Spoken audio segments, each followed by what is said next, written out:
सन 536 हिजरी का दौर था। सीस्तान की पाक सरजमीन पर नूर बरस रहा था।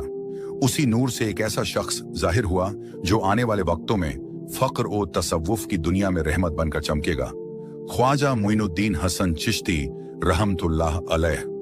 वालिद माजिद का नाम ख्वाजा गयासुद्दीन हसन और वालिदा माजिदा का नाम बीबी उम्मुल वरा था।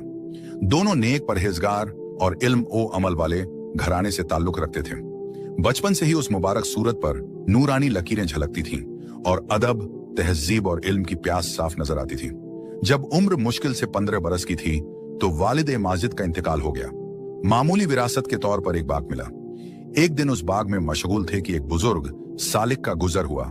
चेहरा नूर से दमक रहा था। वो थे शेख इब्राहिम कंदूजी रहमतुल्लाह अलैह। अदब से पेश आया गया, मेहमान नवाजी की गई।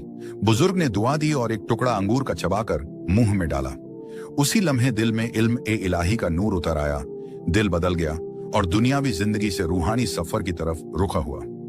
बाग बेच दिया गया और सफर का इरादा किया गया। मकसद था इल्म दीन और फक्रे इलाही की तलाश।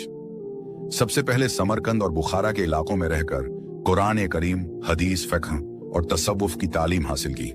इल्म का यह सफर खत्म हुआ तो दिल में एक पुकार उठी। अब इस इल्म को अमल में बदलना है और अल्लाह के बंदों तक रहमत पहुंचानी है। यही पुकार हिंदुस्तान की तरफ ले आई। उस जमाने में हिंदुस्तान जहालत, गुमराही और बुत परस्ती में डूबा हुआ था। दिल में रहमत का जज्बा था। नीयत थी कि इंसानियत को अल्लाह की तरफ बुलाया जाए।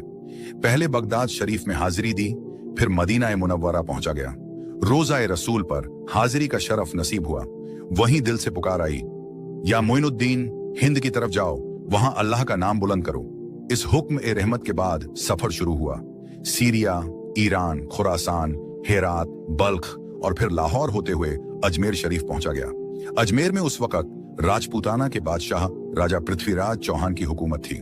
मगर जब अल्लाह का दोस्त शहर में दाखिल हुआ तो हवा में ही सुकून फैल गया। गरीबों के दिलों को ठंडक मिली।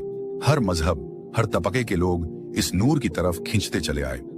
यही वजूद आज भी ख्वाजा गरीब नवाज रहमतुल्लाह अलैह के नाम से जाना जाता। यह वाकया हमें सिखाता है कि जब इंसान दिल से अल्लाह के लिए निकलता है तो दुनिया उसकी राहें आसान कर देती है।